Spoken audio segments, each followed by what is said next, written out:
everybody. Welcome to Industry Outlook 2020, our first virtual Industry Outlook. Like everything else and everybody else, we are virtual due to the COVID pandemic. And of course, that's going to be our topic today. I'm so glad to see so many people joining. One of the great things about going virtual is that we have an audience from around the country instead of just Southern California. Our title today is Industry Perspectives on Responding to COVID. I'm sure most of you know that the transportation sector is a highly varied sector. We have many different modes and they operate in absolutely different ways. And I thought it would be particularly interesting to bring together three different modes and how the pandemic has actually affected their industry sector and what we see in the future given some of the changes that are going on. We have a great panel today. First of all, in case you don't know me, I'm Jen Giuliano. I'm the director of the METRANS Transportation Center. And I have a position in the Department of Urban Planning and Spatial Analysis in the Price School of Public Policy. I would like to introduce my panelists in no particular order. I think it's alphabetical. I will start with Michael Christensen, who is the Executive Director of the the Executive Director for Facilities and Maintenance and Utilities Group at the Los Angeles World Airports. He joined LAWA in May of 2017 after having spent quite a long time at the Port of Los Angeles in various positions there. He has a very broad portfolio of management experience. He's I believe, registered transportation engineer, if I recall correctly. And he has over 40 years of experience. Our next panelist is Mario Cordero. Mario is currently the executive director of the Port of Long Beach. He actually is a longtime resident of the city of Long Beach. He was formerly on the Long Beach Board of Harbor Commissioners, for example. And he took a stint in the East. He was part of the Federal Marine Board for a while.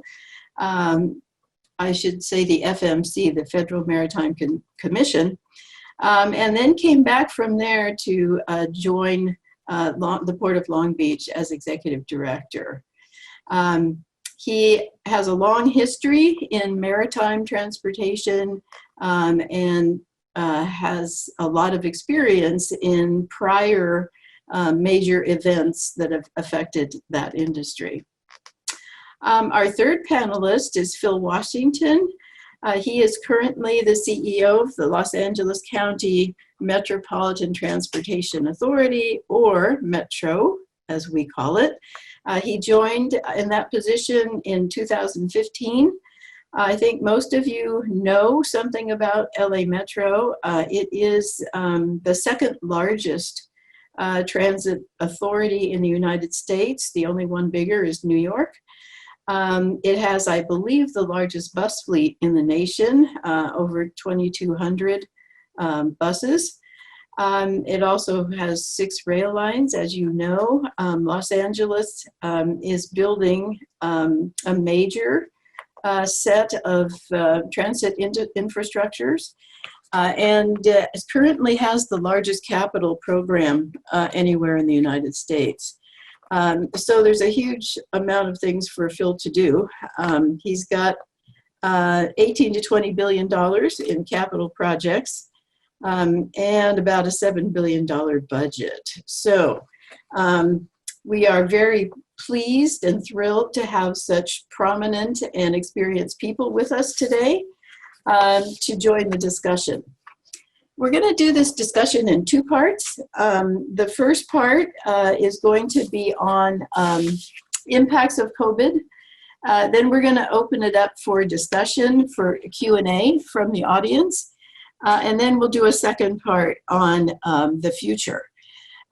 Anybody who has questions, as you've already heard, please use the Q&A function in Zoom, and we will be seeing your questions. Okay, let us get started. And Mario and Phil and Mike, turn on your camera so that we can see you. So I want to start with a question to everybody. The first is the most significant impacts that COVID has had on your sector. We know there have been big changes in demand, and the question for all of you is, how have changes affected your revenues and your business in general? So we can start with anybody. Who would like to begin? I don't believe it's any mystery to anyone that the aviation sector has been profoundly impacted by COVID, is that the aviation sector has been profoundly affected by COVID. At Los Angeles World Airports, which is comprised of LAX and Van Nuys, General Aviation Airport, we saw a tremendous downturn in March and April. In April, we were about 95% down in our business. We have picked up a little bit since then. We're about 70% down as it now exists. However, international is much slower to come back. We're still about 90% down on that. So we saw revenues drop across the board, typical of many of the large hub airports around the country and in fact the world. Revenues were down on concessions about 97%. Our parking revenues down about 92%. And I think it's important also to put it in context with the other big disruptive event most of us lived through, and that was 9/11. 9/11, we were only about 55% down in our business, and that took about 10 years to come back in total. So we have seen some selective bankruptcies among carriers, mostly international, and a few of the small domestic carriers. One, I don't know if you want to call it a silver lining, but one bright spot in the aviation spectrum is cargo. We're only about 40% down on cargo, and probably are down that just because of a lack of capacity. As many people know, a lot of cargo moves in the bellies of passenger traffic, passenger aircraft, and as such, since there are so many fewer passenger planes flying around, that's been a problem. An interesting fact is if you were to look at our international terminal today, you'd notice that about half of the big jets coming in from overseas are actually coming in fully loaded with cargo, including on the passenger seats, and they'll leave with passengers. But again, it's profoundly impacted the aviation industry, and that's an impact we believe will last for years. Wow, years is a long time. Phil, let's turn to you. One of the things that's actually very interesting to me is that transit is very much a network service. So it seems like it might be a whole lot more difficult to adjust to big changes in demand if you're actually running a network. Tell us something about how you have been affected by COVID. Yeah, thank you, Jen, and it's great to be on with both Michael and Mario. Several impacts for us. The obvious one is ridership.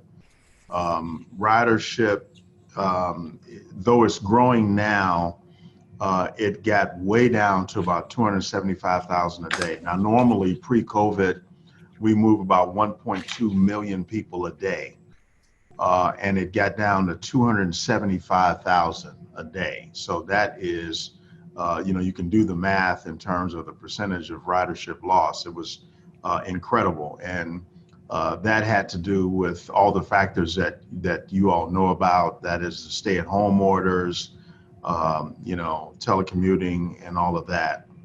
Ironically enough, though, we're seeing that ridership grow. We are back up now to over 600,000 a day over this course of, since COVID began in mid-March.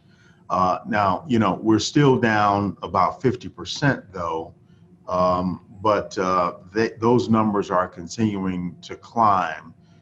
We are looking very, very closely at what happens with telecommuting for the folks that work downtown or anywhere around our major hubs. But ridership is huge in terms of an impact. Another big impact, of course, has been on our financing. Metro relies heavily on local sales tax revenue, and the funding is down significantly in the area of sales tax. And of course, the stay-at-home order has impacted that as well. When you look at restaurants, for example, restaurants and dining is about 15% of the sales tax revenue that we collect. And so, when restaurants closed and that sort of thing, that really impacted us. The CARES Act, which we may talk about later, helped us a great deal. Our funding gap prior to the CARES Act funding, sort of CARES 1, if you will, our funding gap, we were looking at a loss of $1.8 billion. And that is over a period of 2 fiscal years. Now, we received about $1 billion in CARES Act funding, but we had to make distribution, and we apportioned a part of that to the smaller bus companies, which we fund.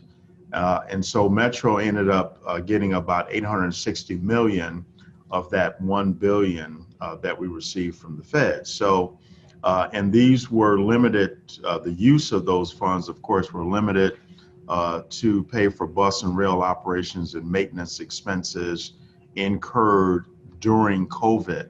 And so that's PPE, that is lost fare box revenue and that sort of thing. So we have been really, really impacted by this. We know, and Jen, you mentioned that transit is a network service, which is exactly right. So if we make one change in the network, it affects the entire network.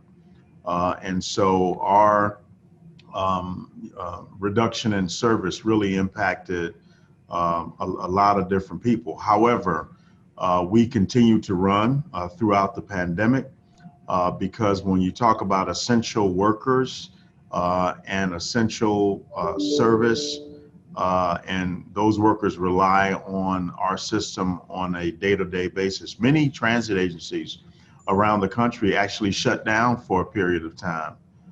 We never shut down due to the pandemic. We did reduce our service because obviously the ridership was down, but this has really impacted us, and we're starting to recover is our hope. And our budget for this fiscal year, FY21, is down about $1 billion from that $7.2 billion of last year, and it's primarily because of the sales tax reduction. So I will stop there and look forward to more conversation. Thank you. Mario, the ports have had, I think, quite a different experience, both ups and downs. Do you want to talk about how things are going there?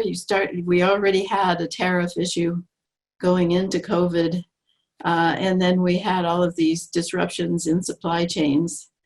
How are the ports being affected? Thank you, Jen, and thank you for the invitation to be on this distinguished panel. You're correct. I mean, the ports around the world and around the country, for that matter, we've all been impacted as a result of the COVID-19 health pandemic. You know, for the port industry, as you've referenced, this was preceded by an impact that we had already from the geopolitical discussions, that is the trade war, as it relates to the tariffs that resulted. or have resulted from that ongoing geopolitical discussion. Now comes the health pandemic.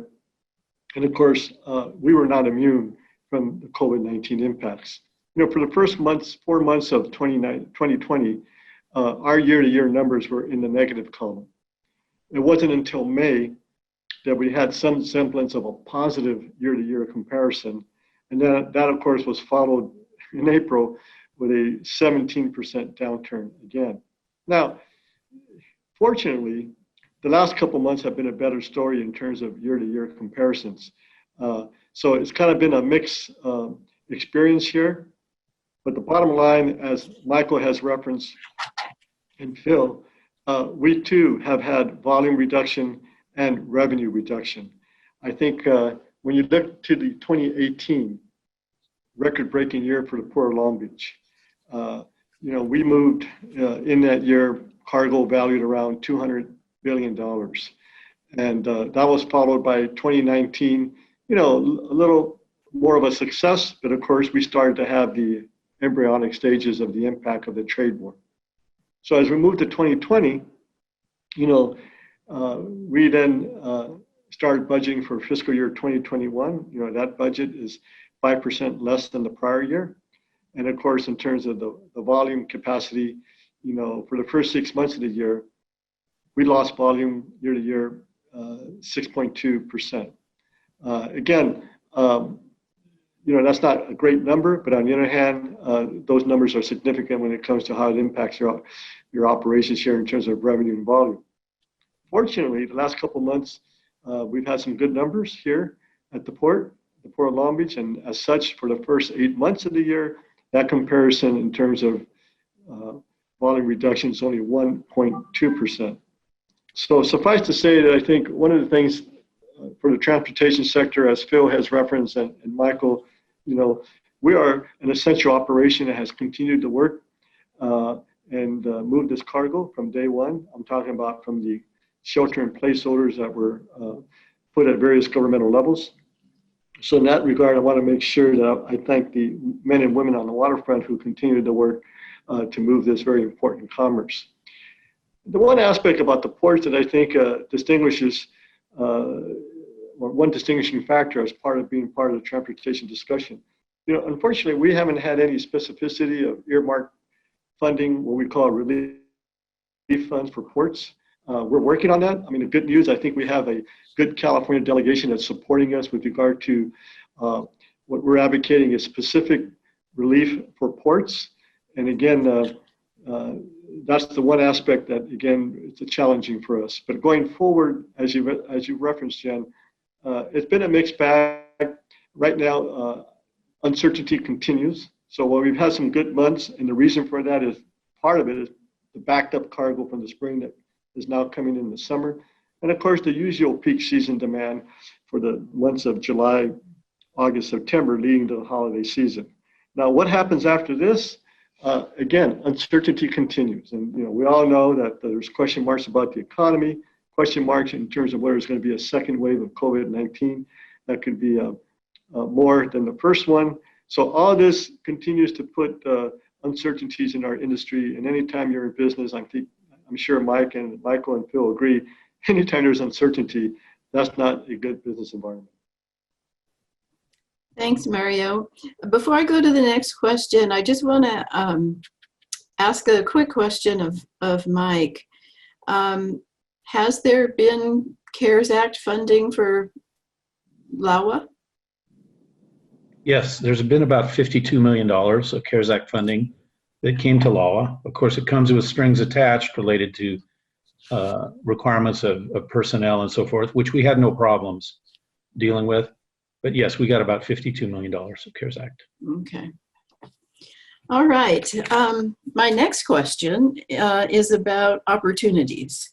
And my example is that Caltrans has been able to accelerate a lot of highway repairs and construction programs because there's hardly any traffic, or there was hardly any traffic. It's building now.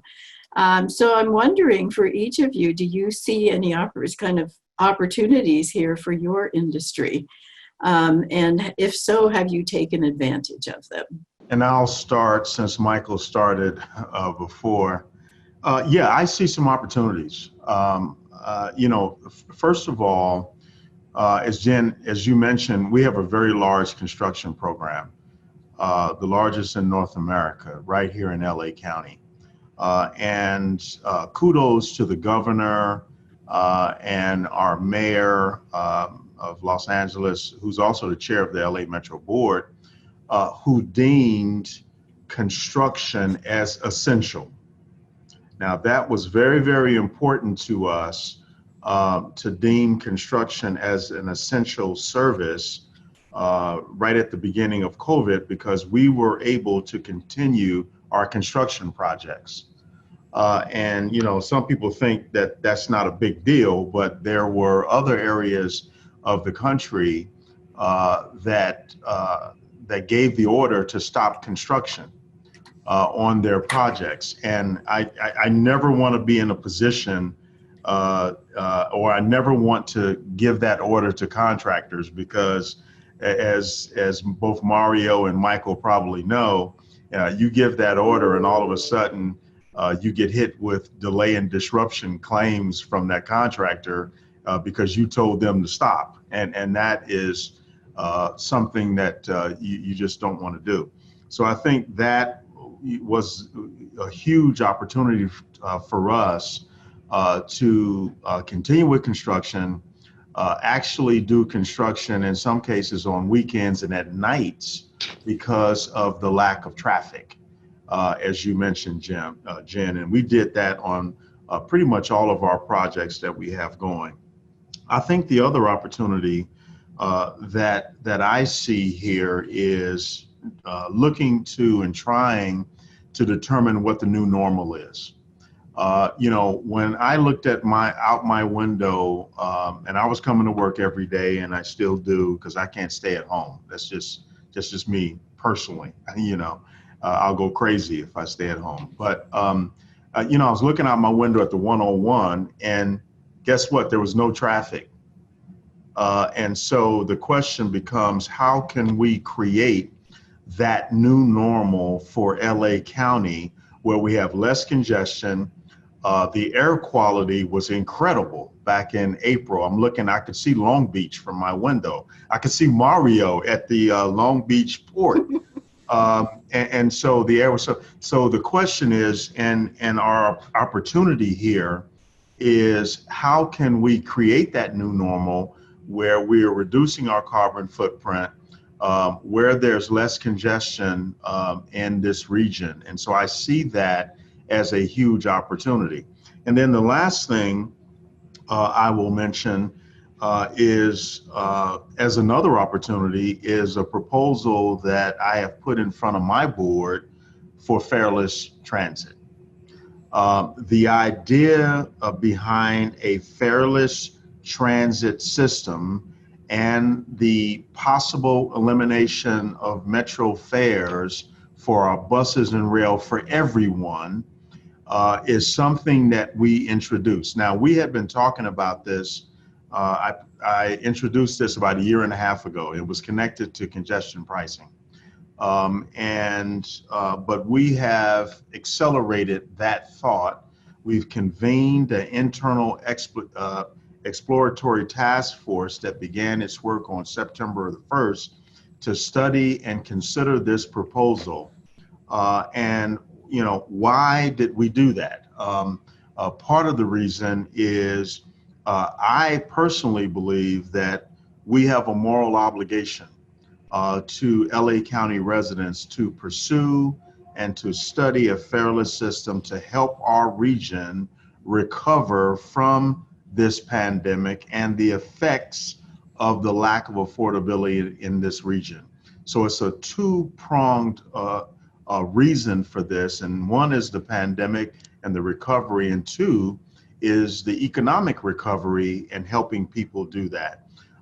We're in a better position than most transit agencies around the country to attempt this, simply because our fare box recovery rate is so low.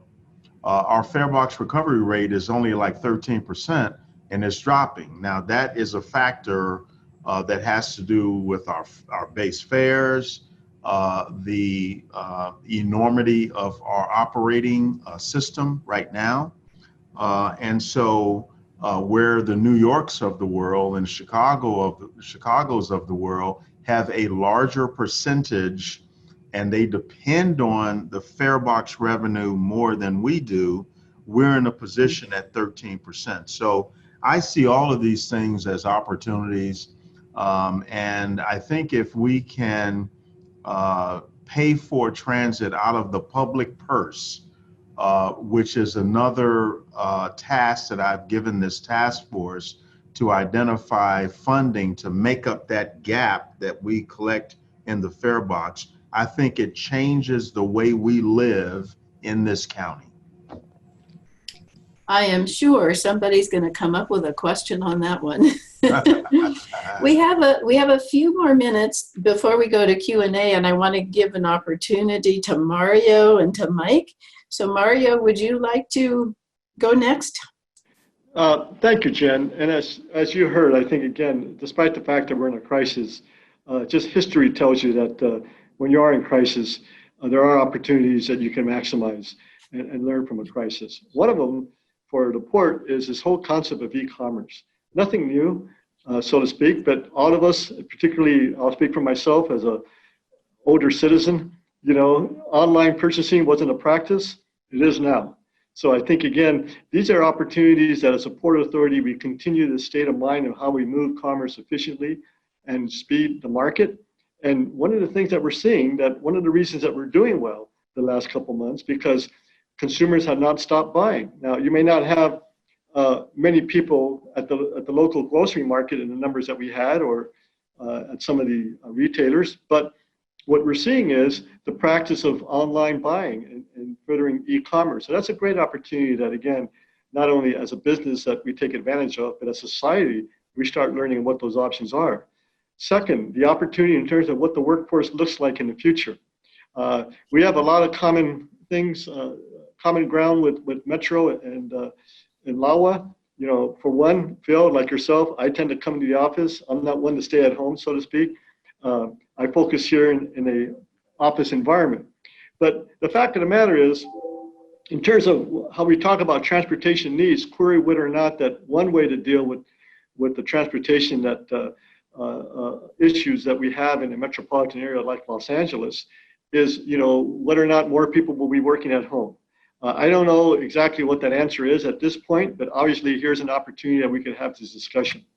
A third one is, you know, health practices in the workforce. I think we've all learned about what the movement of a virus is. You know, I mean, some of us, you know, didn't pay too much attention to that when you talk about a flu pandemic, but needless to say, I foresee that going forward, the opportunity to better protect the health and safety in the work environment, PPEs aren't going to go away.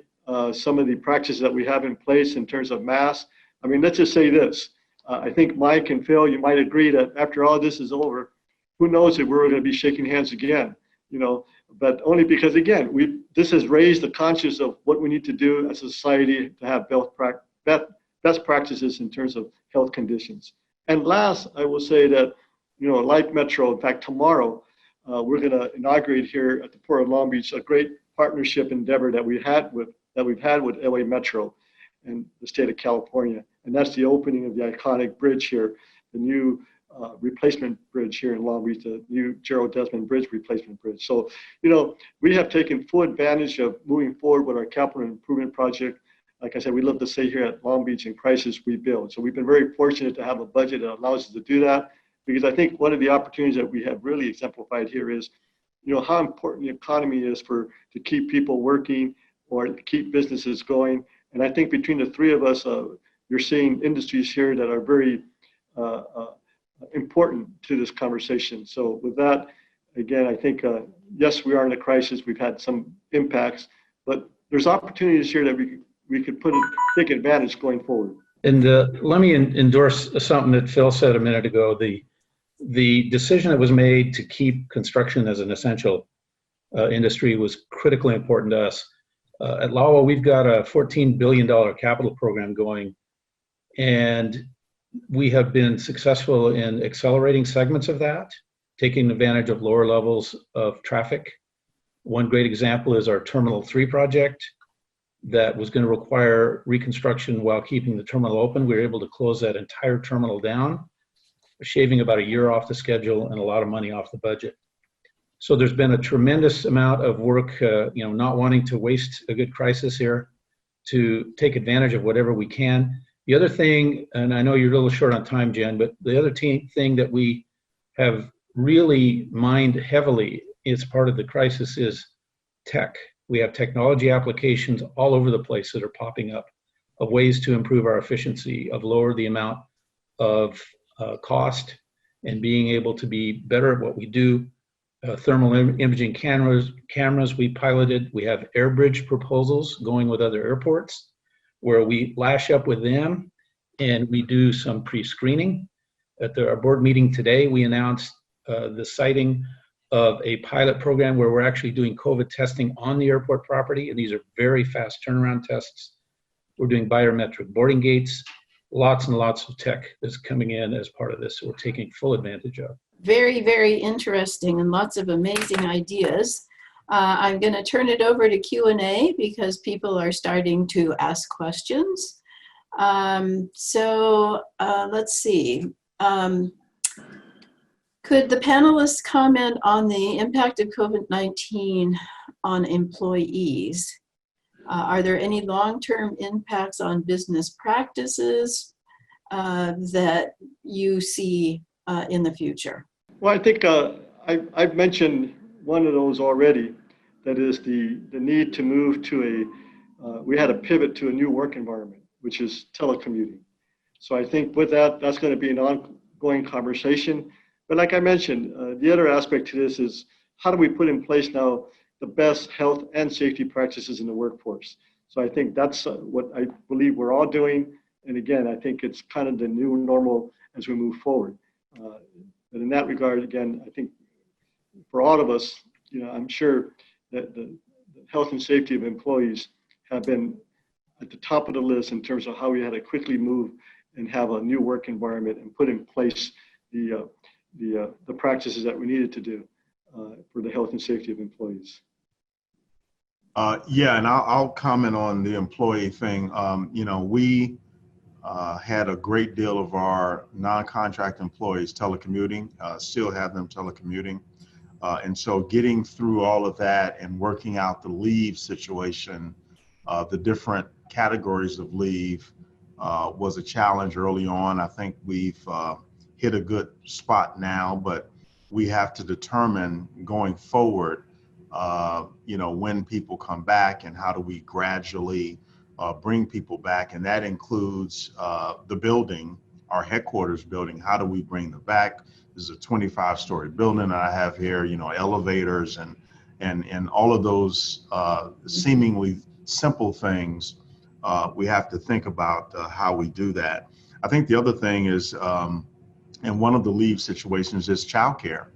I mean, the issue of kids going back to school or not, in many cases, how do we treat that in terms of being, sympathetic to the employees that have kids that are not in school? How do we work that? And we're trying to work through that. And I think the other thing I would mention is just COVID-19 reporting of employees who have tested positive or who have been quarantined and where have they been in the building, and notifying people and all of that kind of thing is something that we had to work our way through. Unfortunately, we lost 2 employees who passed away from COVID. And so taking care of their family, which is very, very important to me,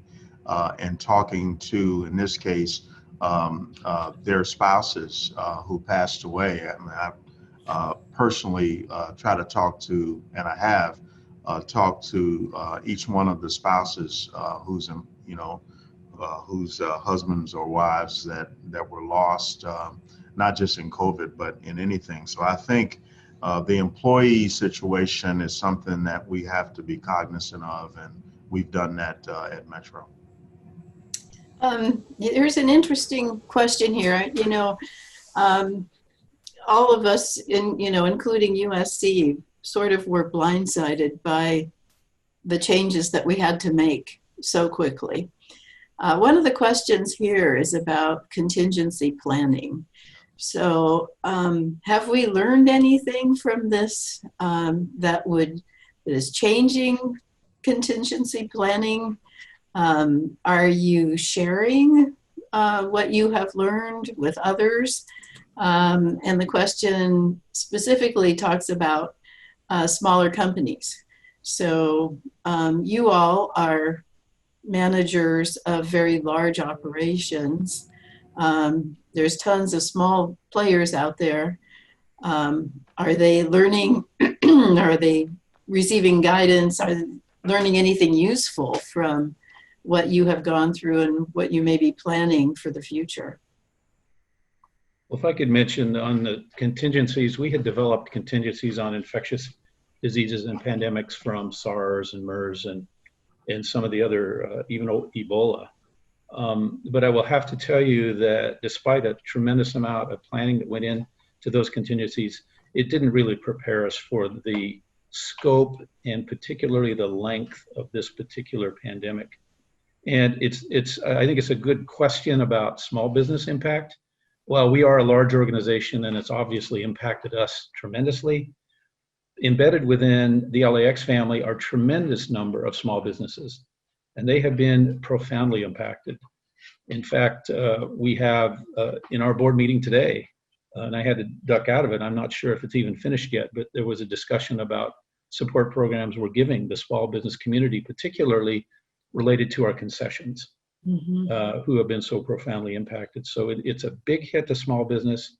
There's been some CARES Act funding, but each one of us as a larger organization are being asked to take responsibility for assisting them in ways that we can. And that's exactly what we're doing. So I think as Mike has referenced, number one, this crisis is unprecedented. And so I don't think anyone was prepared for the type of pivoting we all had to do. But I will say that, at least for the Port of Long Beach, we have worked very hard on a concept that is known as business continuity. And that concept basically sets a roadmap. What happens when your operation is disrupted? So to a certain extent, we were able to facilitate a movement in terms of how the business is operated and of course how the workforce environment is, applying these principles that we had in terms of business continuity. And that, again, we immediately put in place an information management team that was 24/7 with regard to any and all developments that were related to COVID-19. And I think as a port, we're a department of the city of Long Beach. So I think for me, through the leadership of Mayor Robert Garcia and the city council here in Long Beach, I think we did a pretty good job of 24/7 monitoring as we move forward to address the situation. And I will say that Long Beach is fortunate enough to have its own health department. So because of the leadership of Kelly Colopy there, the director of Long Beach Health, and Dr. Davis there at Long Beach Health, this collaboration with folks here in the city worked in a way that we moved as best we could. But the bottom line to all this is business continuity. Again, what happens when there are disruptions? So while no transition is ever perfect, obviously we were prepared to address potential disruptions. But I think we all agree going forward, this is one crisis that we're all going to learn from because of how unique that impact was. Yeah, one of the things I often think about is if this happened, say in the 1980s, without the technology that we're all relying on now, imagine that. Nobody would be able to really work at home, et cetera. So the technology piece is really critical, I think, in the extent to which we have all been able to continue functioning. Another topic, always interesting, Mario, you brought up e-commerce. And there's a question here that, first of all, is asking if we could learn a bit more about how the tariff and trade problems with China are affecting e-commerce. And is there any change in where the goods are coming from as a result? That's a great question. Number one, the tariffs, which are ongoing, we're talking about 370 billion worth of commerce being subject to a tariff. So whether it's an import or an export, in my view, again, it's probably a policy that we need to rethink in terms of what the impact of that is. Now, as it relates to e-commerce, I think, again, the fact of the matter is when you look at the retail component of this, and, you know, there's a high percentage of employment that's strictly due to retail. And when you look at the Walmarts and the Targets of the world, those that were very much quickly moved to e-commerce type of a model, those are the retailers who have reduced the impact of what this crisis has brought on, not only to the economy, but to the workforce and to the American consumer. So I think, again, for us here at the Port of Long Beach, obviously, Jen, you mentioned one thing, technology. That's a big focus for us here at the Port of Long Beach. So I think, in conclusion, it now brings us to something that, to a certain extent, we kind of expected of the 21st century, that is the fourth industrial revolution, and how do we navigate through that? So I think here's a crisis that accelerated that cognizance of the fourth industrial revolution. As a matter of fact, you know, as you know, Jen, people are talking about the fifth industrial revolution as we approach the next decade. Yes, indeed. And we have a question for Phil. What kind of grassroots and local organizer support would you need in order to get the fareless transit concept approved? Yeah, great question. We're going to need considerable support. This task force that I have formed, this internal task force, is a group of 18 people, and they are really some of the best minds within our organization. And I've asked them to look at a number of things. I've asked them to first determine what the true cost of our fare collection function is, because that costs money to collect fares. So I want to know what that is. I want to know, and I want them to identify funding opportunities to make up the gap that we would lose in fare revenue. And so that can be from federal grants. I think the federal government can and should, and I'm advocating for this, look at this initiative as a pilot initiative for this country. We would be the largest transit agency in the world to do something like this. So look at funding opportunities, look at the impact on the homeless situation that we have in this county. We have an issue of homelessness on our system. What is the impact of a fareless system on our homeless challenge? Also, to look at what would this do in terms of increasing our operations. You would think that a fareless system, with a fareless system, we would have to increase our resources on the street to accommodate the increased loads. And so your operational cost is going to increase. So there's a number of things that I've asked this task force to look at. But I think the benefits outweigh the challenges when you talk about putting money back into the pockets of people here in LA County. And then the last thing I would say, I mean, I was just briefing the faith leaders of LA County just yesterday. We have, I talk to the faith leaders in the county, pastors and the clergy on a quarterly basis, and I was talking to them about that and getting their ideas on this. So there is a lot of support that we will need. But again, I think the benefits of putting money back in the pockets, which I would argue could and would come back to us in the form of sales tax revenue. If you put money back in the pockets of people, I think some of that money would come back to us anyway in the form of sales tax revenue. But yes, we would need support locally, at the state level and federal. The LA Metro has faced many challenges in the past and created many innovations. So I think we should stay tuned on that one. Let's go to part 2.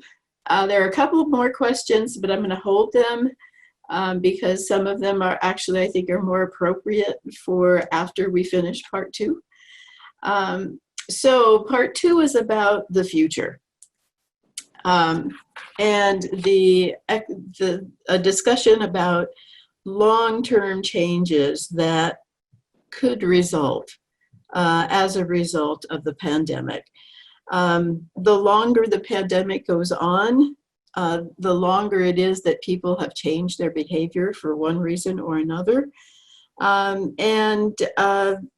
Typically, in terms of what we know about people's behavior, things are more likely to become more permanent. You know, if you're going to do something for a year or two, well, maybe at that point you really have fundamentally changed your behavior. So let's think about some of the sort of long-term impacts that could be coming our way. And the first one we've kind of already touched on, and that's the whole issue of technology and virtual interaction taking the place of face-to-face. So, you know, we're all doing this discussion today, not face-to-face because we cannot. But the question is, going forward, are we going to see a substantial shift to virtual interaction, which would mean more working from home, which would mean all of us doing more Zoom and GoToMeeting and Microsoft Meetup and Google everything else? And if we do that, first of all, is that your expectation? And secondly, how would you plan to respond? So maybe Michael, since the airline industry has taken, I think, the biggest hit of all three of you, maybe you should begin. Well, Phyllis threw out a term a moment ago, which is one of our primary terms, and that's the new normal. Because we're not going back to the way it was for a number of different reasons. One of which is that I think we all understand a lot more about the way that a global pandemic is going to work going forward. And we know that this will not be the last one we see. So these are very hard-earned lessons that we're learning right now. We don't want to waste them. So a lot of the changes in the way we're going to operate as an air transport system, I think, are going to be permanent, particularly the touchless system. Now, one of the things that our mayor has put forward to all of the city departments is see what you can do about becoming touchless in the way you do business. I think, you know, a big part of what Phil's talking about is fareless. It falls into that category. So everything that we're doing at the airport, we're looking at how can we become touchless on that. Right now, if you come to the airport, we have a pilot where you can order your meal completely online and pick it up from a shelf. We have the biometric boarding. Right now, if you go to the airport and you don't hand your ID to the TSA, you show it to them. There are huge applications for biometrics that are going all over our industry to allow that to happen. Within the way we run our organization, there will be a lot of changes too. We've just consummated a reorganization within our group, which is really focused on finding ways that we can become more interactive and more matrixed. because we have to be more resilient. We have to be able to pivot quicker than we did in the past. We have to be less bureaucratic. We have to have better leadership qualities among our leadership teams and be able to deal with the issues that are going to come at us. We also saw this opportunity. I think I've been in a number of organizations that have coveted the ability to do telecommuting, but we've never been able to cross that line of doing it because of the fears or whatever we have concerns about it. Well, we all got shoved across that line, whether we wanted to or not.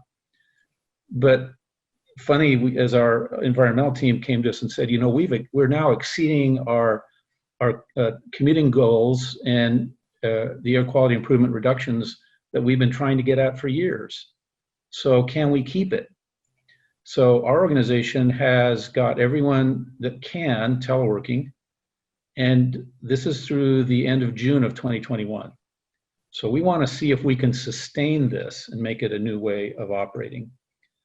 And then as we look at going forward, our projections are indicating that, for instance, the business traveler is probably not going to come back to air travel for a long time, because just like what we're doing right now, corporations around the world are noting that they don't necessarily need to spend a lot of money on tickets sending people around because there are other ways of doing this.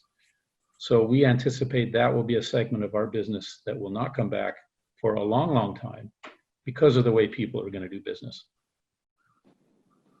And what are the implications of that, for all that infrastructure that you're sitting around? Well, there's actually, I think, again, sometimes it's better to be lucky than good. We were really struggling, not only at LAX, but as most of you who travel know, virtually every airport in the world has a major capital program going, because we are all, as an industry, about 2 decades behind in our infrastructure growth. We're going to, I think, get a little bit of a reprieve here. We can let these projects go forward. Certainly at LAX, every one of these high priority capital programs is going to continue. Let's not forget, LA is also focused on a little thing that's going to happen here in 2028. And we need to be ready for that. So we believe that this, at least at LAX, and I think most of our airport partners believe the same thing, that we need to keep that infrastructure improvement on track. We can catch up maybe a little quicker than we thought we could.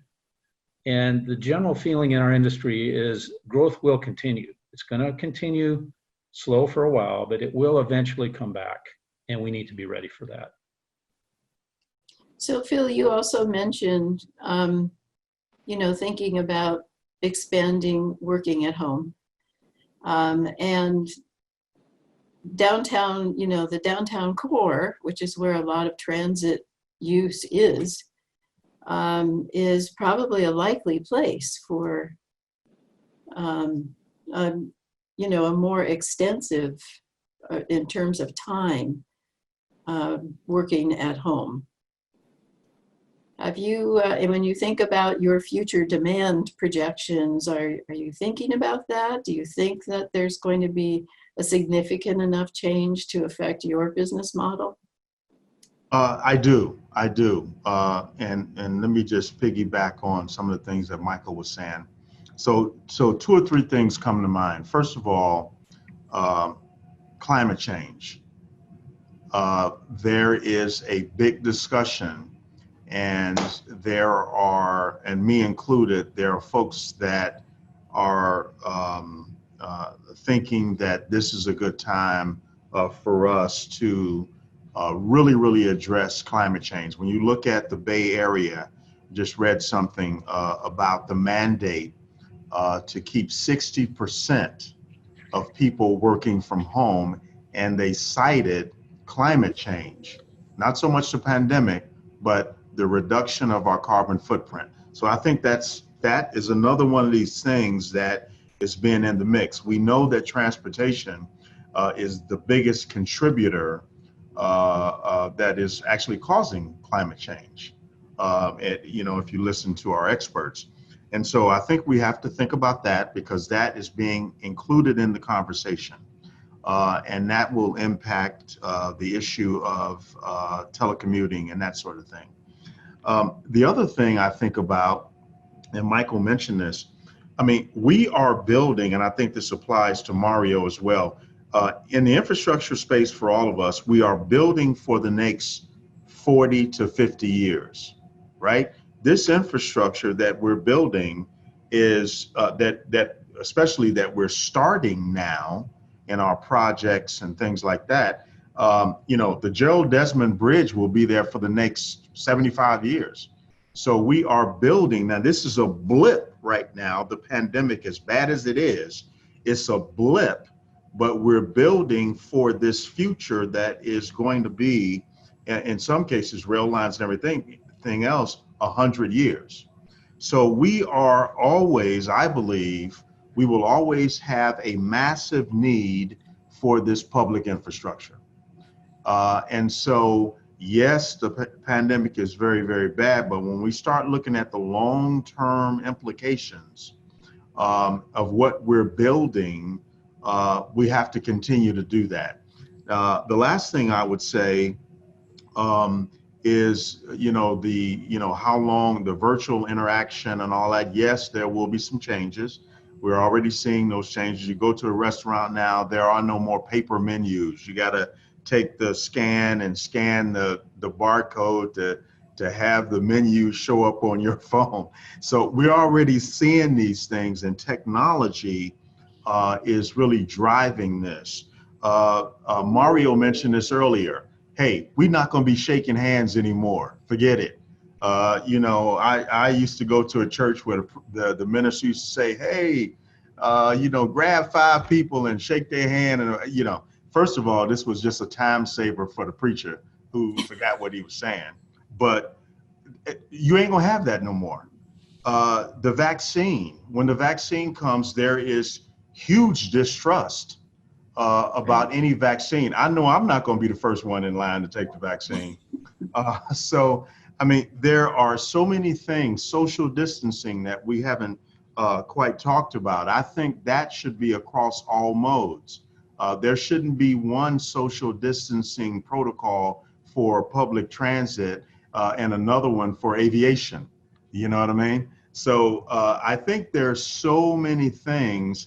And then the last thing, and I promise this will be the last thing, is even though we're looking at telecommuting, and I think we're going to see some of that, there is an innate need for people to be together. And it's part of our social fabric. So I think when you talk about mass telecommuting, listen, you're also talking about people going crazy in their homes. We're already seeing people get depressed and, domestic violence, all of these things.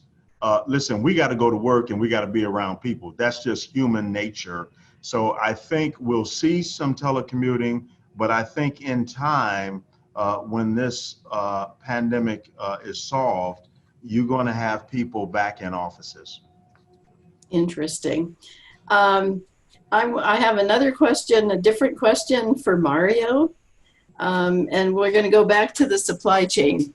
And as you know, there were certainly some hiccups when it came to critical medical supplies and people discovering that, for example, the vast majority of PPE type stuff is actually manufactured in China.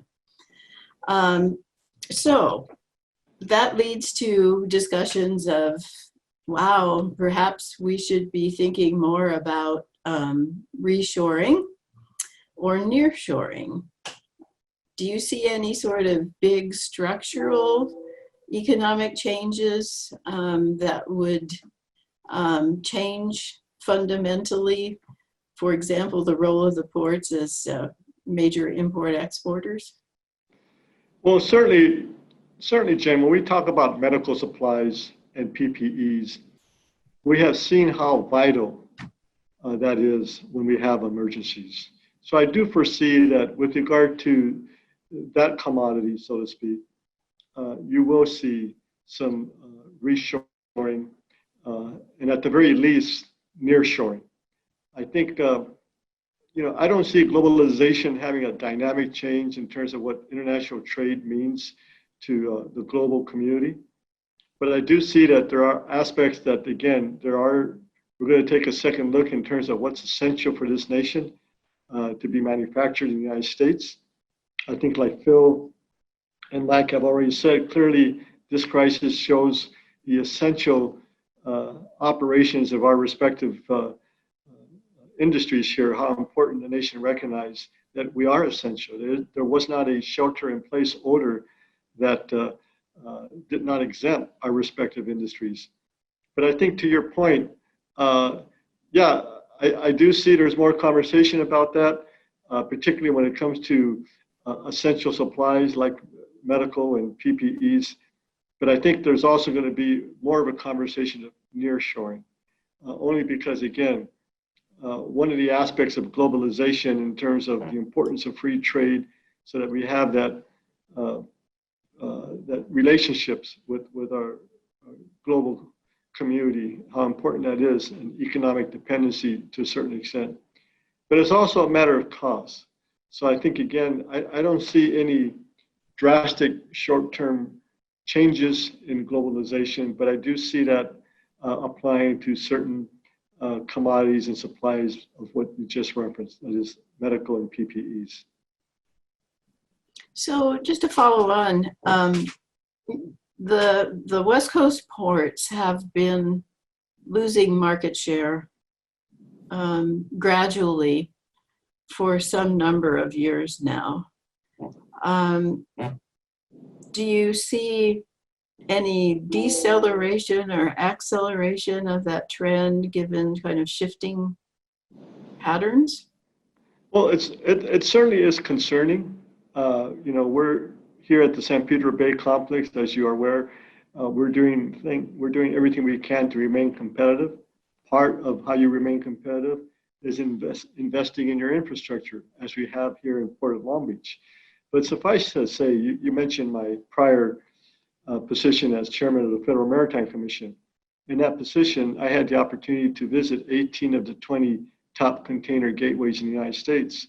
And I will say that my colleagues at these other ports have done a great job in investing in their respective infrastructure. So obviously, shippers have choices in terms of how this cargo moves. But on the other hand, in terms of my view, Southern California is right at the mouth, so to speak, of the most important trade route, which is the Trans-Pacific trade route.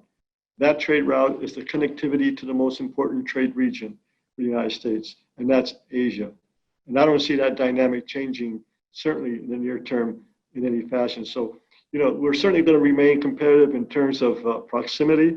And I think for us to stay competitive, we need to find out how, again, we create further efficiencies once that cargo gets on land and create cost-effective measures. It is a competitive environment, but we're doing the best we can to make sure that that market share change doesn't change in a dramatic way.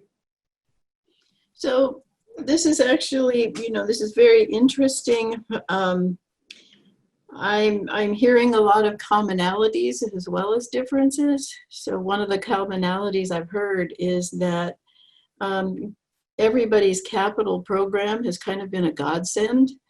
Not only because of the lull can you do more, but you've been able to keep people employed basically by continuing the capital programs. So in some ways, this is across the board been quite the opportunity to get a leg up or a little bit of a leg up and actually save money by avoiding delays. So that's kind of one thing I'm hearing as common. I'm hearing also that everybody's business practices are changing. Business practices from who's going to be in the office and who's not going to be in the office, to how do we manage illnesses in the future, to how can we harness technology and so on. So there's I think a lot of thinking about changing the sort of traditional business model. And I think probably that thinking is going on everywhere. I know here in the Price School, we're having similar conversations. So that's actually, interesting that such very different industry segments have so much in common. It's interesting also to think about how different the demand impacts have been. So in the case of transit, we've got, after, hitting bottom in April, things are gradually creeping up, and you're up about 50%, right? That's correct. To usual. Whereas in the case of the airports, you are 20-something%. Between 25 and 30%. Yeah, 25 to 30. And then in the case of the ports, you're basically close to 100%. So interesting that these impacts have been so diverse. I want to encourage people to start filling in the Q&A box because we have some time now for questions. And there was a question that I thought was a really wonderful question, and that is for the young people who are here, the people who are students listening in or watching today. What is your advice about job seeking in the future in this COVID world? Well, if I could throw in just to start, it really is an exciting time to be going into transportation.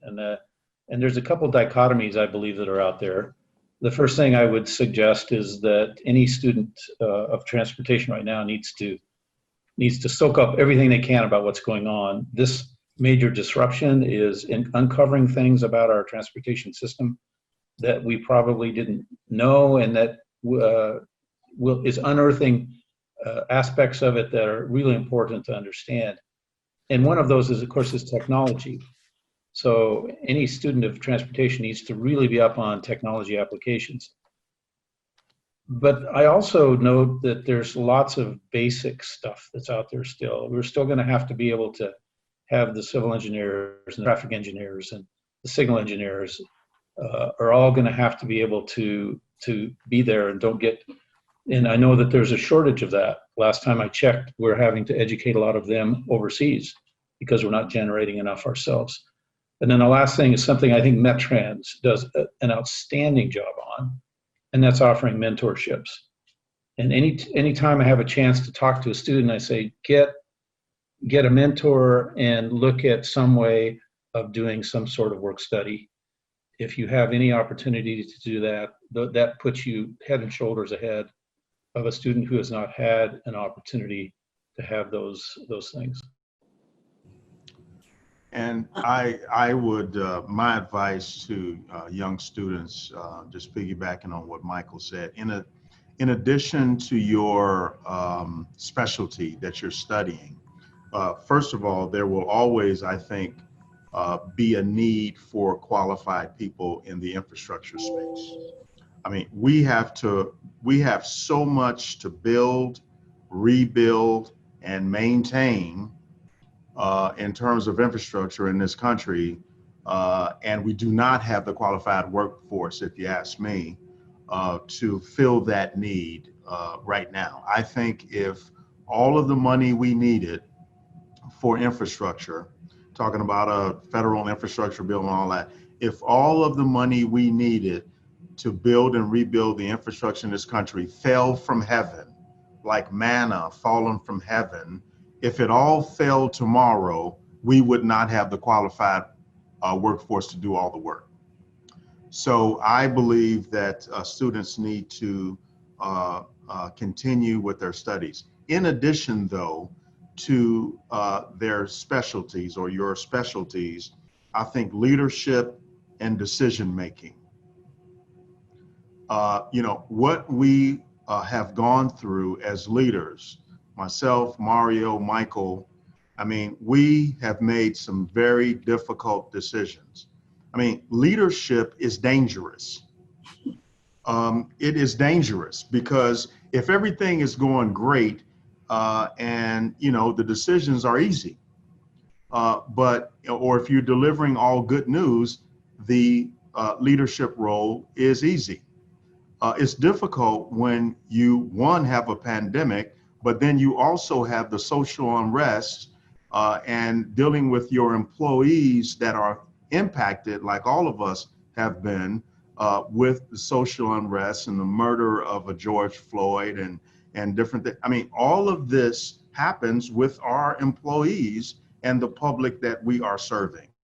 So to young people, as you begin to continue your studies, think about those sort of things that might be considered intangible or sort of, liberal arts related, if you will, and understand, and I put equity in that mix too, understand that as,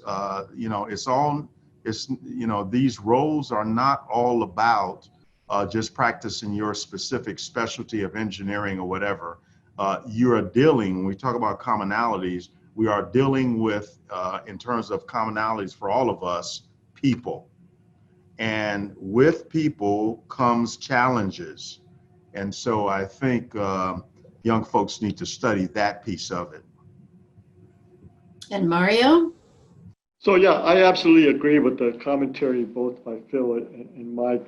And I think I will add that clearly my advice to young students today is no matter what field you're going into, I think suffice to say that we are in a very unique era right now. 2020 is going to be remembered for many reasons. It's a year of transformation. And as has been mentioned, there's been a myriad of issues that have been rather unique to this year of 2020. So I think suffice to say that what we do know is that technology is going to play even a greater role, no matter what profession you choose or career you choose. So I was just reading an article recently in a publication that I'll end by saying this to young people. 64% of the jobs in the future, and let's say we move to 2030, when we have the fifth industrial revolution, we're 10 years away in which 64% of the jobs, we don't even know what they are today. What that means is that these jobs are going to evolve in a way that is going to be very foreign, particularly to older people like myself.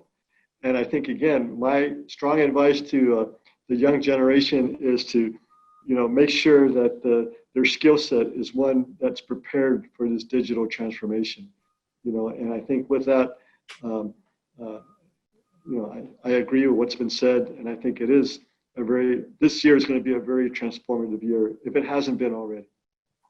Yes, we often tell our students that they are entering a world with so much uncertainty that one of the big things they need to learn is flexibility and ability to adjust, because just as you said, we have no idea what the jobs are going to be like 10 years from now in many, in many areas.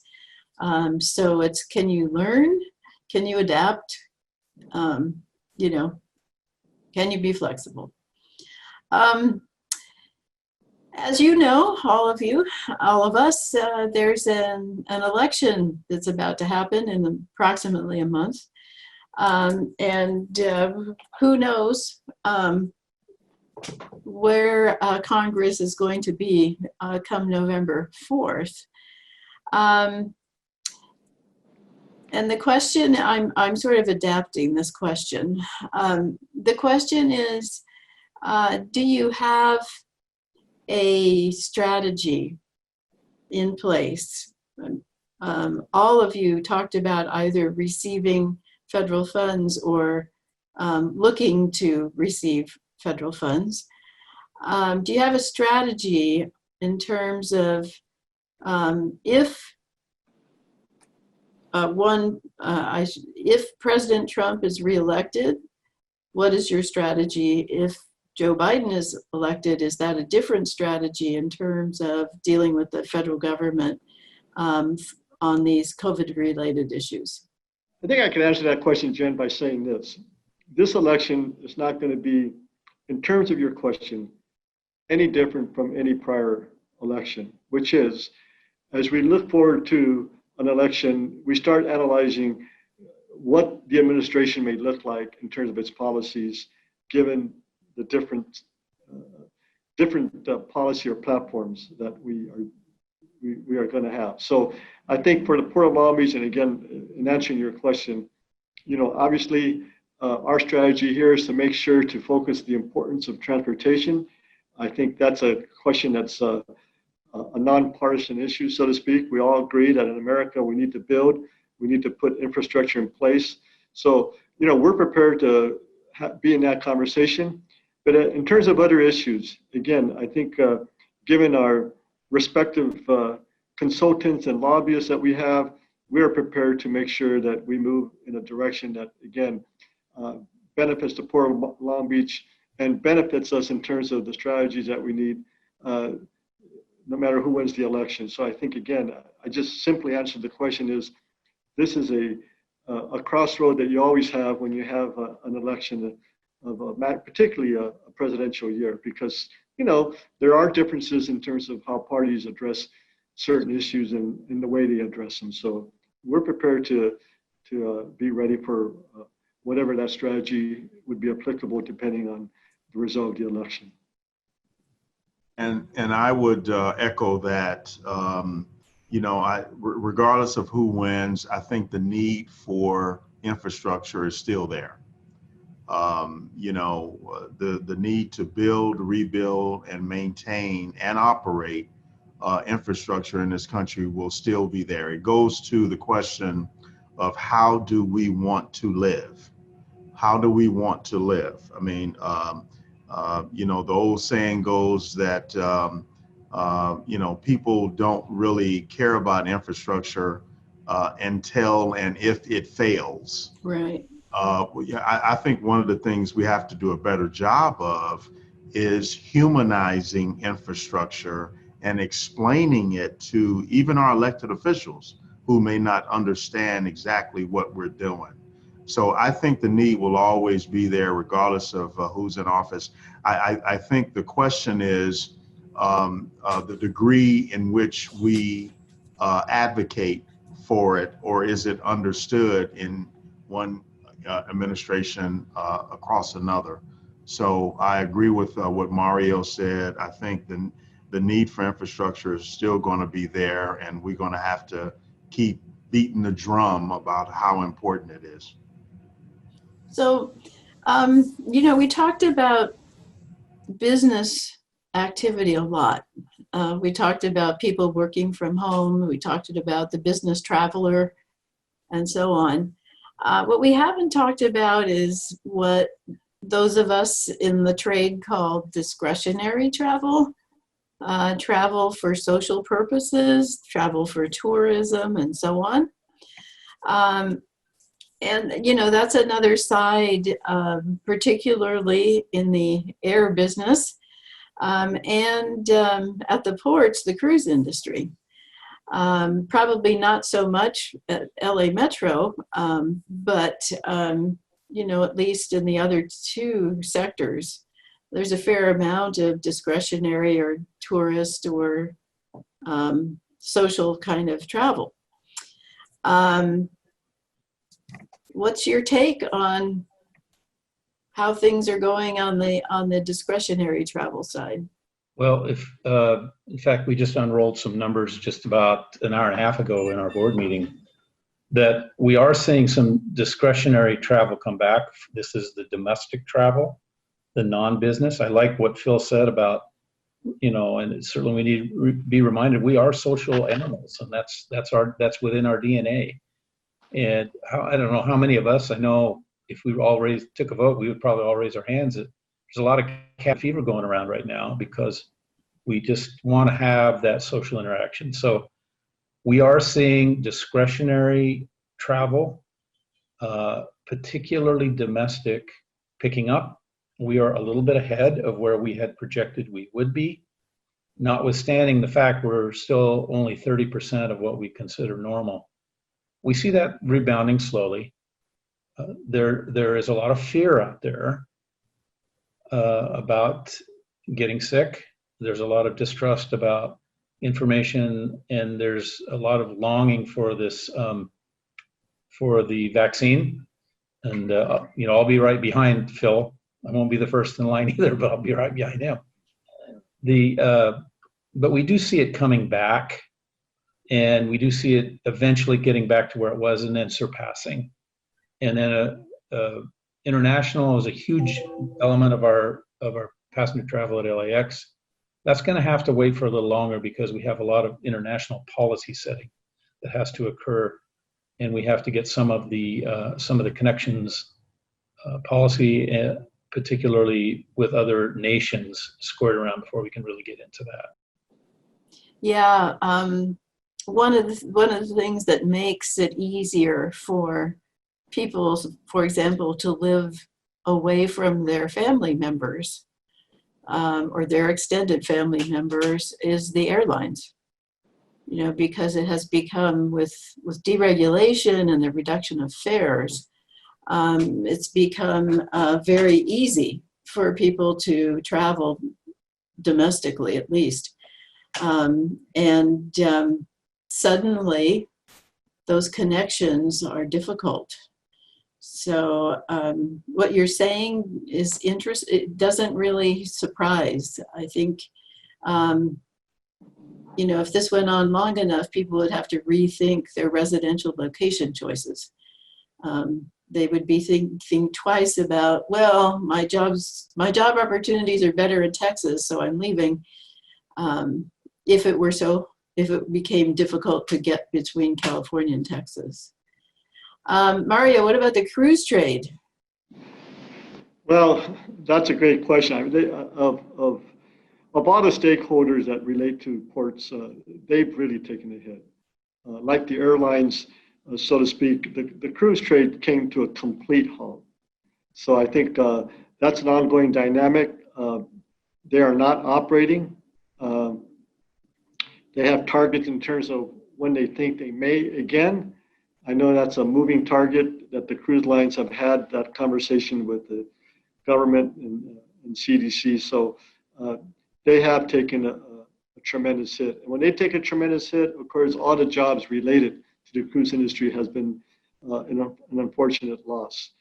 But I will say, from the Port of Long Beach to the question that you were discussing, certainly we're going to take once things get back to some normalcy, and like Phil's correct. I'm not the first one in line. I'll be behind Phil, and I'll be behind Mike, because again, it'll take some time to convince the public the safety aspects in terms of potential side effects of any vaccine. And so I'll leave it to the medical community and the expertise to advise in terms of what that time period is. But, once there is some semblance of normalcy, for the Port of Long Beach, I want to make sure that Mike knows that we want to help his industry by going back to the business travel. Phil, when I was a practicing attorney here in Long Beach, if I had to go to downtown, I'd go up the Blue Line. So I'm ready to take advantage of public transportation. And I think, but having said that, it's going to be challenging in the near term. And last, I'll say this: whether it's a family environment or a business environment, there's nothing like the interpersonal relationships that we need to have. I think it's fair to say that many of us, in terms of the family environment, we can't wait to have that family gathering again, because that is important to have that personal touch. In business, I'm sure Phil and Mike agree that interpersonal relationship in the business environment, again, is so important. Would that be pulled back to some extent? Yes, it may. So we'll have a hybrid approach, but I think I'm looking forward myself for my wife and I to get out there in the public, whether socially or recreationally or in the business environment, to meet with my customers face to face. I think you're not alone. I think we would all be saying exactly the same thing.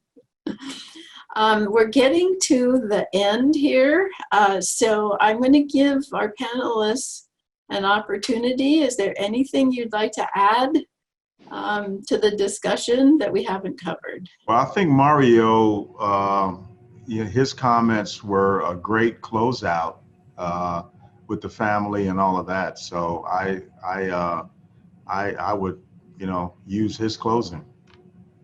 I'm thinking that all that I could, what was coming into my mind was that it was back to technology.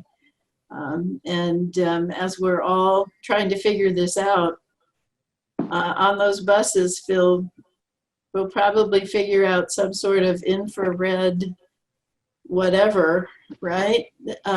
Yes. To be able to screen people and make more, be more sure that we have the virus under control. So maybe technology is also going to push, just because we all want to party again at some point. There you go. Yeah, I agree. I think we're thinking about that right now. We are looking into UV rays for cleaning and all of those kinds of things. So absolutely. I think we will rebound from this in all sectors. And it may take a little bit longer than we thought, but I think we are a resilient country and we have the technology to rebound. And Mike, do you want the last word? Well, I just want to thank you, Jen, METRANS, and the whole group for bringing this together.